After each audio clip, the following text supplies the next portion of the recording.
नमस्कार दोस्तों, फिर से स्वागत है आपके अपने यूट्यूब चैनल पे जिसका नाम है लर्न विद एडू फंडा। मैं हूं कौशल जायसवाल और दोस्तों मैं फिर से लेकर हाजिर हूं क्लास 5 की एनसीईआरटी ओनली फैक्ट। जो पेपर में लगातार जो भी एग्जाम हुए हैं सीटेट के, उसमें से इसी में से पूछे जा रहे हैं। सीटेट की एक खासियत दोस्तों कि वो केवल अपने पैटर्न को फोकस करता है।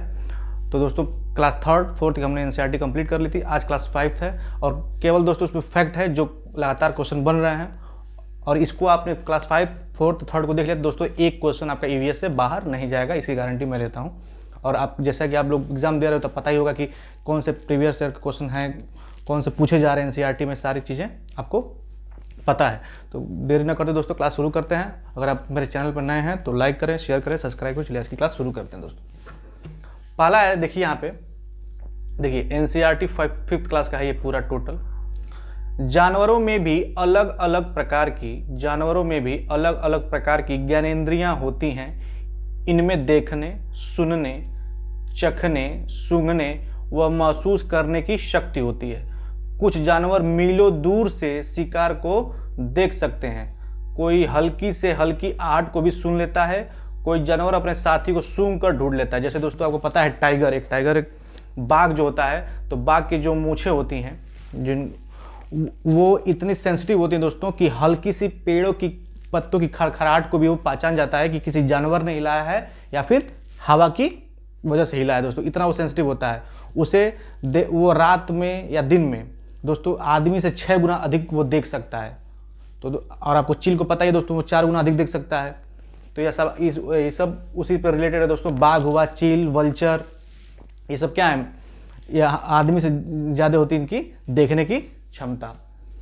अगला है, चींटियां चलते समय जमीन पर कुछ ऐसी गंध छोड़ती हैं जिसे सूंघकर पीछे आने वाली चींटियों को रास्ता मिल जाता है। जब भी आप देखेंगे दोस्तों, चींटी हो गई, ततैया हो गया, ये सब क्या है, एक पैटर्न फॉलो करते हैं जिससे एक लाइन से ही चलेंगी ये।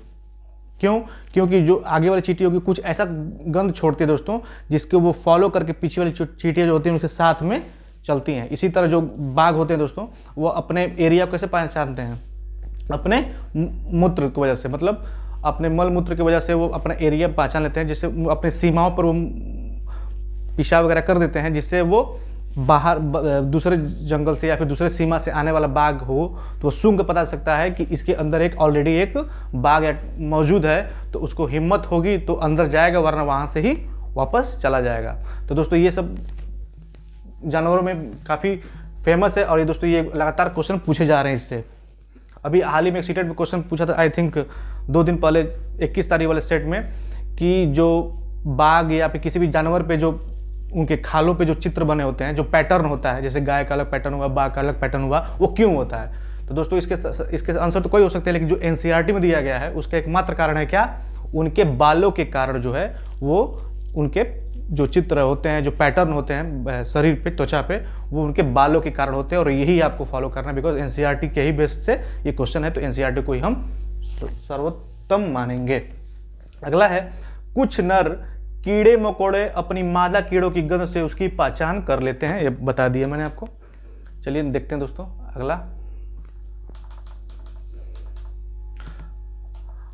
अगला है, मच्छर इंसान की शरीर की गंध से उसे पहचान लेता है। ये उनके पैर के तलवों और शरीर की गर्मी से भी उन्हें ढूंढ लेता है। मतलब आप देखेंगे कि कितना भी अंधेरा हो, लेकिन मच्छर आपके पास जरूर जाके भिनभिनाहट की तरह वो घूमने लगेंगे, काटेंगे भी। कारण क्या है, वो आपके शरीर की गर्मी या फिर गंध से या फिर तलवों की गर्मी की वजह से आपको पहचान लेते हैं कि यहाँ पे कोई ह्यूमन बींग्स है। तो दोस्तों ये मच्छरों में बड़ा ये काम करता है सेंस, वो कैसे भी आपको ढूंढ ही लेते हैं। रेशम का कीड़ा अपनी मादा को उसकी गंध से कई किलोमीटर दूर से ही पहचान लेता है। सड़कों पर कुत्ता की भी अपनी जगह बटी होती है। एक कुत्ता दूसरे कुत्ते को मल मूत्र व गंध से जान लेता है कि उसके इलाके से में बाहर कुत्ता आया था। आपने देखा होगा दोस्तों कि कभी कभी गांव में कोई गाड़ी आती है तो कुत्ते उसके पीछे दौड़ने लगते हैं। कारण क्या है, अगर वो गाड़ी कहीं और जगह की है और उस पर किसी कुत्ते ने पेशाब कर दिया हो तो उसकी गंध कुत्ते बड़ा मतलब दूर से ही सूंघ लेते हैं। तो वो गाड़ी किसी गांव में एंट्री करती है, चाहे किसी जगह पे, और वहाँ पे बाहरी कुत्ते जो होते हैं वो सूंघ के पहचान लेते हैं कि किसी कुत्ते माने किसी अन्य कुत्ते ने इस पर मूत्र विसर्जन किया है, तो उसी को उसको पीछा करते हैं दोस्तों। तो यही कारण होता है कि कुत्ते भी अपना एरिया कैसे डिसाइड करते हैं? मलमूत्र के वजह से ही। ज्यादातर पक्षियों की आंखें उनके सिर के दोनों तरफ होती हैं। ये एक ही समय में दो अलग अलग चीजों पर नजर डाल लेते हैं। कई पक्षियां अपनी गर्दन बहुत ज्यादा हिलाती हैं। ऐसा इसलिए होता है क्योंकि ज्यादातर पक्षियों की आंखें की पुतली घूम नहीं सकती, वे अपनी गर्दन घुमाकर ही आसपास देखते हैं। इसी पर एक क्वेश्चन दोस्तों आया था कि कौन सा ऐसा पक्षी है जिसकी आंखें एकदम मनुष्य की जैसी होती है? तो कौन सा पक्षी है दोस्तों? उल्लू। उल्लू की आंखें कैसे होती हैं? एकदम मनुष्य की जैसी, सर पे, कि सर के पास जैसे हम लोग की आंखें हैं। और बाकी पक्षियों की आंखें क्या होती हैं? सिर के दोनों तरफ होती हैं, और उनकी पुतलियां स्थिर होती हैं, इसलिए वो हम लोग की तरह ऐसे नहीं देखते, वो अपने पूरा गर्दन खिलाएंगी। और अब ये पूछ ले कि सबसे ज्यादा गर्दन कौन आगे पीछे कर सकता है? दोस्तों उल्लू। अकॉर्डिंग टू एनसीईआरटी 360 अंश तक वो आगे पीछे कर सकता है। और मैना जो है अपनी गर्दन झटके से हिलाती है। तो इसे पूछ सकता है कि कौन सी ऐसी पक्षी है जो अपने गर्दन को झटके से हिलाती है? तो मैना। और ये भी पूछ सकता है कि सबसे ज्यादा किस पक्षी की गर्दन हिलती है आगे पीछे? तो 360 अंश पे, तो कौन है? उल्लू। नेक्स्ट है हमारा, कुछ पक्षी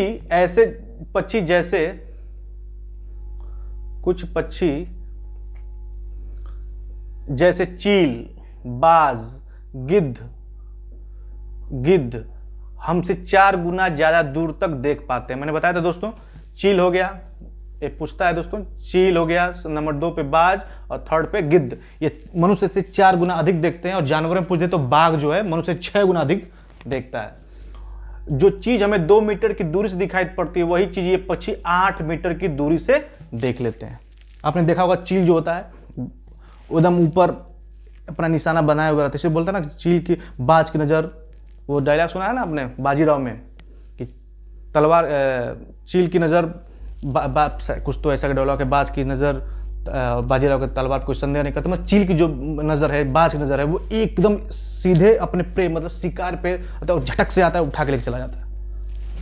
कंसंट्रेशन पावर बहुत शानदार होता है इन सबका दोस्तों। रात में जागने वाले जानवरों को हर चीज सफेद और काली दिखाई देती है। एकदम फैक्ट है दोस्तों, जो जानवर रात में देख पाते होंगे वो और कोई कलर नहीं, केवल काला और सफेद ही उनको नजर आता हो, चाहे वो कुत्ता हो चाहे उल्लू हो। बाकी जो जानवर जो दिन में देखते हैं उनको कुछ 2-4 कलर और दिख भी जाएगा, लेकिन बाकी जो रात में देखने वाले जानवर हैं, जैसे कुत्ता हो गया, उल्लू हो गया, ये सब क्या है, चमगादड़ हो गया, इन्हें केवल काली और सफेद ही दिखाई देती है। दिन में जागने वाले जानवर कुछ रंग देख पाते हैं। सांप के बाहरी कान नहीं होते, बिल्कुल। उन्हें मैंने पिछली वाले वीडियो में बताया था कि आपसे पूछ ले कि कौन से जानवर चाहे कौन सा मैमल बच्चे पैदा करते हैं, तो जिनके कान बाहरी तरफ निकले होंगे, हम लोग की तरह, मनुष्य की तरह, वो बच्चे पैदा करते होंगे। और जिनके कान दिखाई नहीं देते हैं वो अंडे देते होंगे। जैसे पक्षियों के कान दिखते नहीं है, लोग होते हैं क्योंकि पंखुश ढके होते हैं, अंडे देती है। छिपकली अंडे देती है, मगरमच्छ अंडे देते हैं, लेकिन हाथी देख लीजिए बच्चे देता है, गाय बच्चे देती है, भैंस बच्चे देती है। क्यों? इनके कान हमको दिखते हैं। अगला है, ऊंचे पेड़ पर बैठा लंगूर पास आती मुसीबत जैसे शेर, चीता को देखकर एक खास आवाज निकालकर अपने साथियों को संदेश देता है। ये आपको पता है दोस्तों। और सबसे बड़ी बात ये पूछ ले कि भारत में कितने प्रकार के सांप पाए जाते हैं दोस्तों? तो कौन कौन सांप पाए जाते हैं? 4 प्रकार के सांप पाए जाते हैं। कौन कौन? करैत हो गया, कोबरा हो गया, और 2 आपको पूरा एनसीईआरटी में मिला हुआ है दोस्तों, उसको आप देख लीजिएगा। 4 प्रकार के सांप पाए जाते हैं।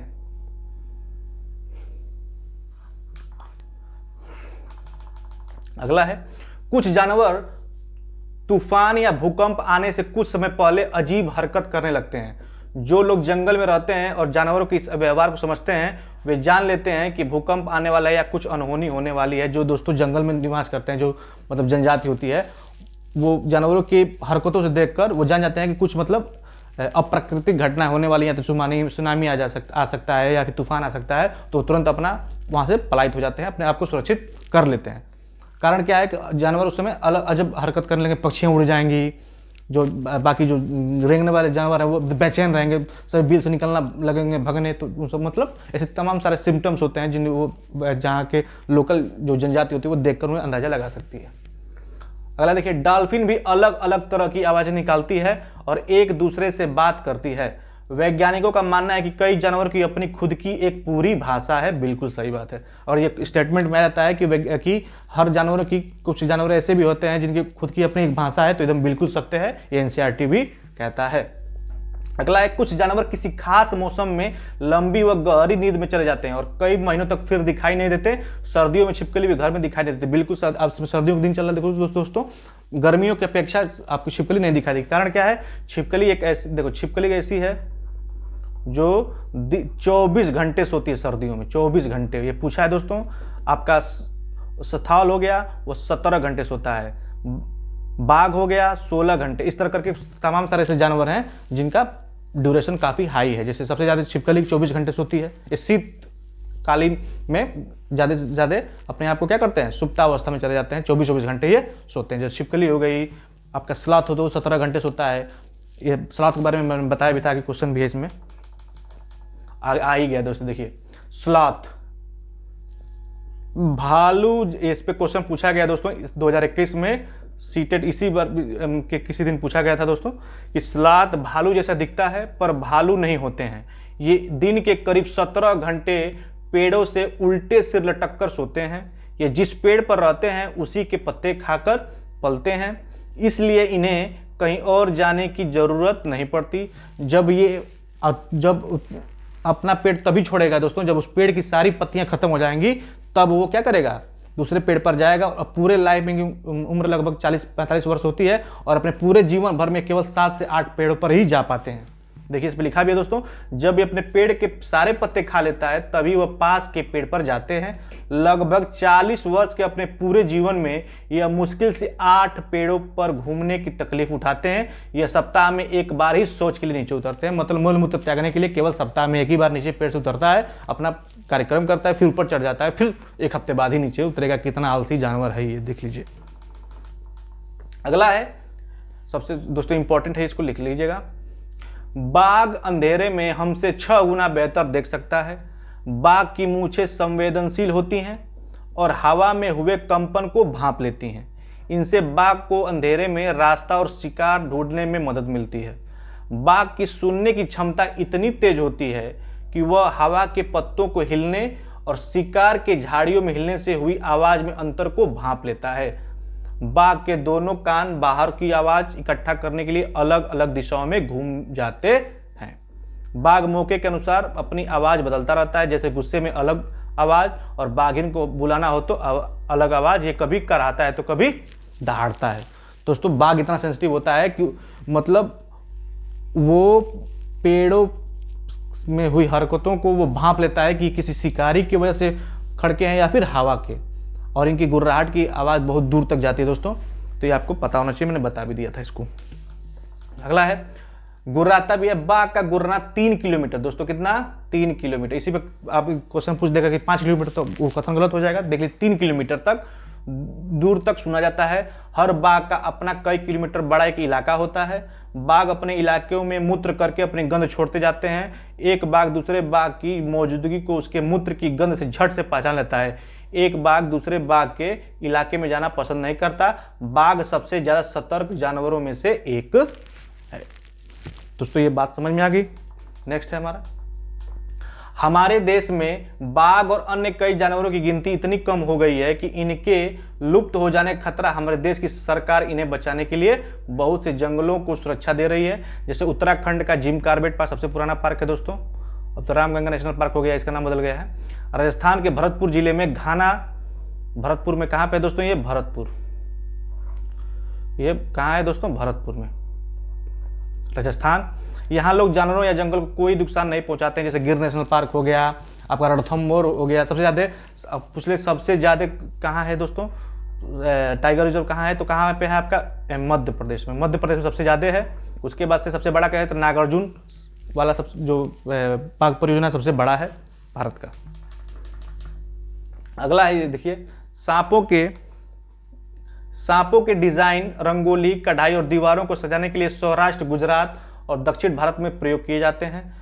कालबेलिया, दोस्तों ये इंपॉर्टेंट है, इसको नोट कर लीजिए। कालबेलिया लोग सांपों को अपनी बीन की धुन पर नचा सकते हैं। सांप इनकी पूंजी है जो ये अपनी आने वाली पीढ़ी को सौंपते हैं। सांपों को तो यह लोग अपनी बेटियों की शादी में तोहफे के रूप में देते हैं। बीन, तुम्बा, खंजरी और ढोल ऐसे संगीत वाद्य यंत्र हैं जो बीन पार्टी में प्रयोग किए जाते हैं। ढोल के अलावा बाकी तीनों बाजे सूखी लौकी से बनाए जाते हैं।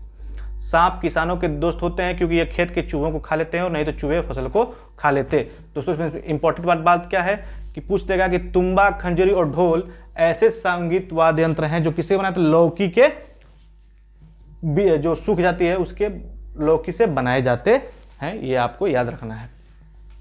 नेक्स्ट है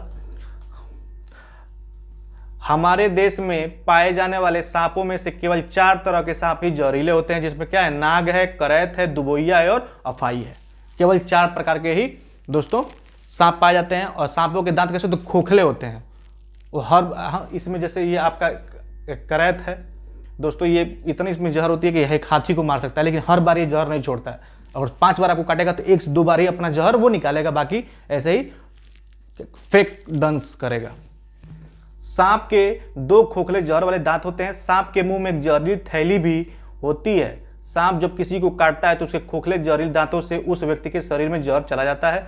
सांप के काटे हुए के लिए दवाई सीरम होती है। यह सीरम सांप के जहर से है बनाया जाता है और सभी सरकारी स्वास्थ्य केंद्रों में मिलता है। इसलिए दोस्तों जब किसी को सांप काटता है तो डॉक्टर बार बार पूछता है कि सांप ने काटा है कि नहीं काटा है, क्योंकि वो काटेगा तो दोस्तों 3 ऐसे निशान आएगा, ऐसे 3 तरह के निशान आएंगे उस पर, एक ऐसे करके। तो समझिए सांप मतलब सांप काटा हुआ है। अगर सांप मान लीजिए कि लोगों को भ्रम हो गया कि सांप ने काटा है, अगर सांप नहीं काटा है लेकिन उसके इंजेक्शन सांप का लगा है तभी वो मर जाएगा, बिकॉज जो सांप का जो इंजेक्शन होता है वो भी क्या होता है, सांप के जहर से ही बना होता है। इसलिए होता है ना डायमंड्स कट, डायमंड मतलब एंटीडोट ही उसका क्या है, सांप का जहर है। इसलिए जब डॉक्टर के पास समझाते हैं सांप काटने के बाद तो बार बार पूछता है कि सांप ने ही काटा है कि नहीं। वो अनुभवी डॉक्टर हो जाता है तो चिन्ह देख कर कैसे मतलब उसके दांत कैसे पड़े हैं तो पहचान जाता है कि सांप ने काटा है या फिर किसी और जानवर ने। अगला देखिए दोस्तों, कालाहांडी जिला उड़ीसा में है। कालाहांडी में सबसे ज्यादा चावल पैदा किया जाता है और दूसरे राज्यों में बेचा जाता है। तो दोस्तों पूछ सकता है कि कालाहांडी कहाँ है, तो कहाँ किस जिले में दोस्तों, उड़ीसा जिले में है। पुणे से कोलकाता तक रेलगाड़ी से जाने में 2 दिन लगते हैं, बिल्कुल। कांच के घड़े और शीशियों में अचार भरने से पहले इन्हें अच्छी तरह से धूप में सुखाया कीट मुक्त किया जाता है। ऐसा हो सकता है दोस्तों क्वेश्चन आ जाए कि अचार को शीशियों में क्यों भरा जाता है, तो क्यों भरा जाता है दोस्तों, ताकि उसमें क्या हो, कीट मुक्त हो जाए। धूप इसलिए दिखाया जाता है ताकि कीट मुक्त हो। जिसके घर में दादी वगैरह होती हैं, देखते हैं अचार टाइम में उसको कोई दिन तो धूप में सुखाया जाता है ताकि वो क्या हो, उसमें का जो पानी वो खत्म हो जाए, कीट मुक्त ना हो, ताकि उसके बाद से प्रिजर्व अधिक दिन तक उसको संग्रहित रखा जा सके। नेक्स्ट है हमारा, ये देखिए दोस्तों सबसे इंपॉर्टेंट है ये आया है इस बार भी सीटेट में आया है, सीटेट 2001 हर शिफ्ट में क्वेश्चन इसका रह रहा है दोस्तों। देखिए, शिकारी पौधे कुछ ऐसे पौधे भी होते हैं जो चूहों, मेढकों, कीड़े मकोड़ों और छोटे जीवों का शिकार करते हैं। इनमें पीचर प्लांट, जिसे नेपथिन्स बोलते हैं, सबसे ज़्यादा मशहूर है। यह ऑस्ट्रेलिया, इंडोनेशिया और भारत के मेघालय राज्य में पाया जाता है। इसका आकार लंबा घड़े जैसा होता है जिसके ऊपर पत्ती का ढक्कन लगा रहता है। घड़े से खास खुशबू निकलती है जिसकी वजह से कीड़े खींचे चले जाते हैं। पौधों के ऊपर पहुंचते कीड़े अंदर फंस जाते हैं और बाहर नहीं निकल पाते। और ये दोस्तों ये भी पूछ सकता है कि क्यों खाते हैं कीड़े, तो किसके लिए खाते हैं दोस्तों, तो नाइट्रोजन की कमी को पूरा करने के लिए। नाइट्रोजन की कमी को पूरा करने के लिए कीड़े मकोड़े खाते हैं दोस्तों। तो स्टेटमेंट वाइज क्वेश्चन पूछता है, सबसे पूछ देगा कि नेपथिन्स पौधे कहाँ पाए जाते हैं, दे देगा ऑस्ट्रेलिया, मेघालय, यहाँ पे उसमें मान ऐसा ऑप्शन दे दे कि इंडोनेशिया, ऑस्ट्रेलिया और दुबई दे दे। तो दोस्तों एक स्टेटमेंट कहाँ पाया जाता है, इंडोनेशिया में, ऑस्ट्रेलिया में और मेघालय में। अगर ओक की बात पूछे कि ओक ट्री कहाँ पाया, केवल कहाँ पाया जाता है दोस्तों, ऑस्ट्रेलिया में पाया जाता है और कहीं नहीं पाया जाता। दूसरी बात इसमें ये भी दे सकता है कि पिछली बार में ये पूछा था दोस्तों कि नेपथिन्स एक अलग प्रकार की आवाज़ निकलती, जी नहीं आवाज़ निकलती है, कुछ खुशबू निकलती है जिससे कीड़े उसकी तरफ क्या होता है, अट्रैक्ट होकर चले जाते हैं और जैसे उसको अंदर उसका ढक्कन से बंद हो जाता है और वो मर जाते हैं। अगला है दोस्तों, भारत में मिर्ची दक्षिण अमेरिका के व्यापारी लेकर आए थे। टमाटर, आलू और हरी मिर्च दक्षिण अमेरिका से आए थे। गोभी और मटर यूरोप से आई थी। भिंडी और कॉफी अफ्रीका से आई थी और सोयाबीन चाइना से आई थी। दोस्तों तो इसमें पूछ सकता है क्या क्या, आपका टोमेटो, पोटैटो, चिली। दोस्तों ये कहां से आए थे, सब नॉर्थ अमेरिका से आए थे।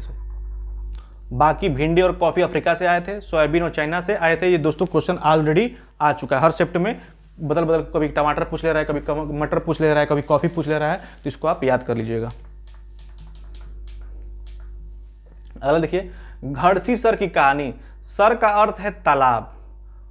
ये कौन सा है दोस्तों? ये एक गांव में एक तालाब है, उसकी बात कर रहा है। घड़सी सर की कहानी, सर का अर्थ है तालाब। इसे जैसलमेर के राजा घड़सी ने 650 साल पहले लोगों के साथ मिलकर बनाया था। तो दोस्तों सन इंपॉर्टेंट है, या क्या पता स्टेटमेंट वाइज क्वेश्चन दे और सन को बदल दे, 750 कर दे, 850 कर दे, तो एग्जैक्ट सन क्या है? 650 बनवाया था। इसके दोनों तरफ पक्के घाट, सजे हुए बरामदे, कमरे, बड़े हाल और बहुत सी चीजें हैं।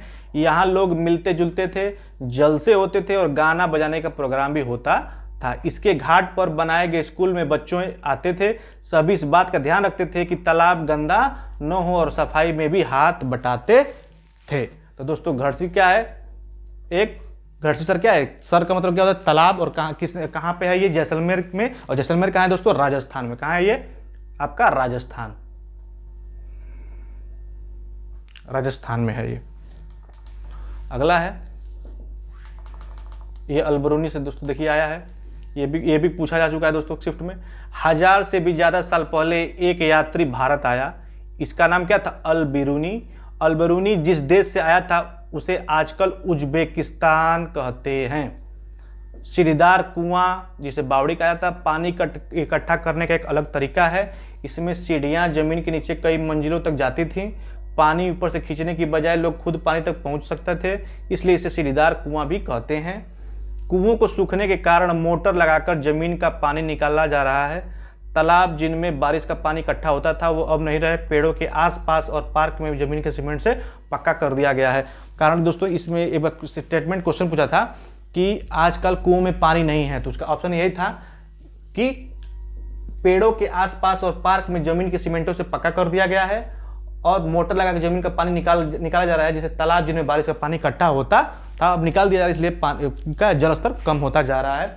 और अलबरूनी ने अपने किताब में पूछा था, अलबरूनी ने किताब लिखी थी दोस्तों, उसमें लिखा गया था कि अलबरूनी ने सबसे अच्छा क्या माना कि भारत में जो जल प्रणाली सिस्टम है वो सबसे बेस्ट है। बिकॉज यहाँ पे कुएं ऐसे होते थे जिसमें दोनों तरफ सीढ़ियाँ होती थी, ऐसे इसमें पानी ऐसे निकाला नहीं जाता था, लोग खुद घड़े लेकर अंदर पहुंच जाते थे और पानी लेकर चले आते थे। सीढ़ीदार कुएं की बात इसने की है।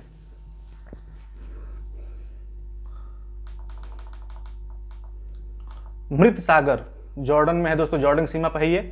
सभी महासागर और समुद्र का पानी नमकीन होता है, सबको पता है, लेकिन मृत सागर दुनिया का सबसे नमकीन सागर है। इतना नमकीन कि लगभग 1 लीटर पानी में कितना किलोग्राम नमक मिलेगा? 300 ग्राम।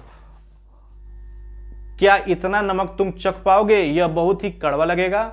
मजेदार बात यह है कि यदि किसी को तैरना नहीं आता तो वह पानी में नहीं डूबेगा, वो पानी में ऐसे तैरेगा जैसे आराम से लेटा हो।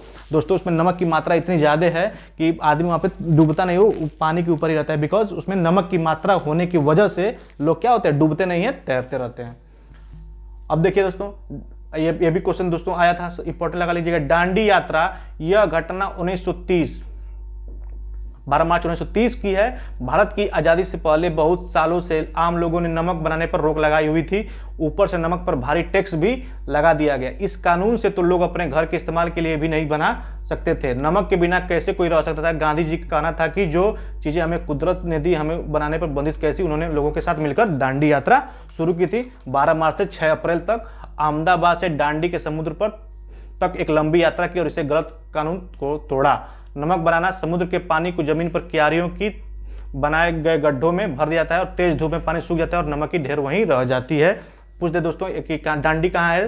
तो दांडी कहाँ है? आपका गुजरात में है। कब हुआ था? 12 मार्च से लेकर 6 अप्रैल तक, मान 12 मार्च 1930 से 6 अप्रैल 1930 तक ये यात्रा चली थी, गांधी जी ने शुरू की थी।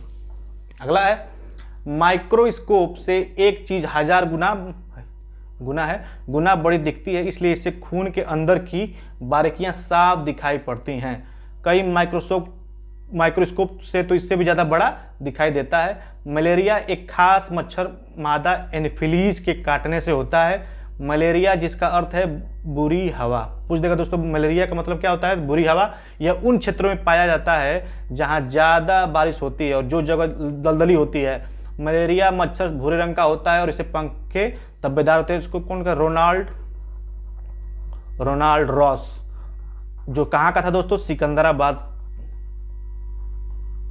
एक ब्रिटिश था लेकिन सिकंदराबाद में इसने मलेरिया की मच्छर की खोज की थी। लोगों को पहले पता था कि ऐसे मतलब कि एक तरह से हवा है, मतलब तमाम सारी भ्रांतियां थी कि कोई नहीं जानता था कि मच्छर काटने से फैलता है। लेकिन रोनाल्ड रॉस ने तरह तरह जगह जगह जाकर अपने खुद मच्छर से कटवाया और हर मच्छर को टेस्ट करता था कि मैं उसके कैसे हैं। फिर बाद में उसको पता चला कि इसमें क्या है, प्लाज्मोडियम के अंश पाए जा रहे हैं इस मच्छर में। तब पता चला कि उसे कि क्या है, एनफ्लीज के काटने से, मतलब मच्छर के एनफ्लीज नामक एक मच्छर होता है, उसके काटने से मलेरिया फैलती है। और आपको पता है दोस्तों, कोई भी मच्छर, नर मच्छर जो कभी नहीं काटता है, हमेशा मच्छर कौन काटता है, मादा मच्छर ही काटती है।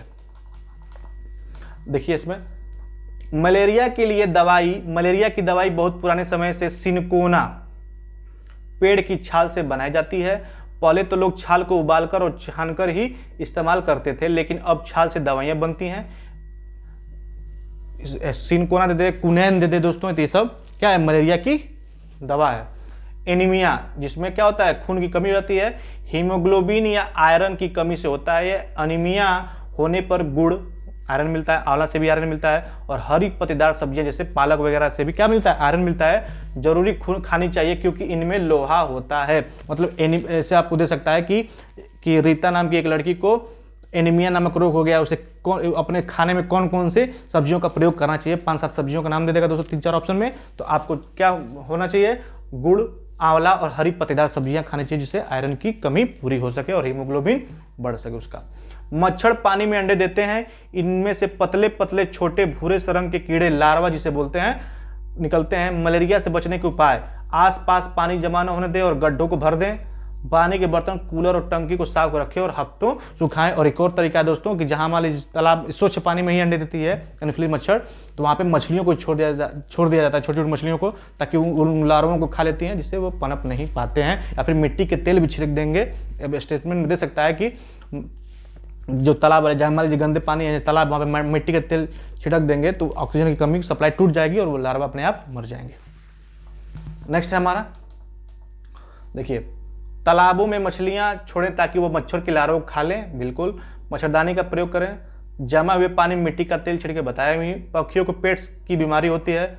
आज से लगभग 100 साल पहले एक वैज्ञानिक रोनाल्ड रॉस, याद रखिएगा दोस्तों, रोनाल्ड रॉस ने पता लगाया कि मलेरिया मच्छर से फैलता है। रोनाल्ड रॉस को दिसंबर 1902 में नोबेल पुरस्कार भी मिला था।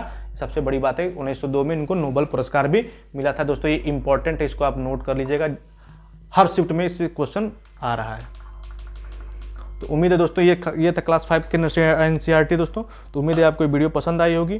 केवल फैक्ट है दोस्तों, इस लंबा चौड़ा कोई वीडियो नहीं था, वही इसमें इफेक्ट डाले गए हैं जो सेटेड में पूछे जा रहे हैं। बस इसको आप तैयार कर लीजिए, 3, 4, 5 तो प्राइमरी के लिए बेस्ट है। इससे बाहर ईवीएस में एक क्वेश्चन नहीं जाएगा। पेडागोजी की संख्या होती है तो आपका मेंटल स्टेटस पर करता है, अब नॉर्मल से क्वेश्चन होते हैं दोस्तों, तो आप कर सकते हैं। बाकी नेक्स्ट वीडियो मिलते हैं। नमस्कार।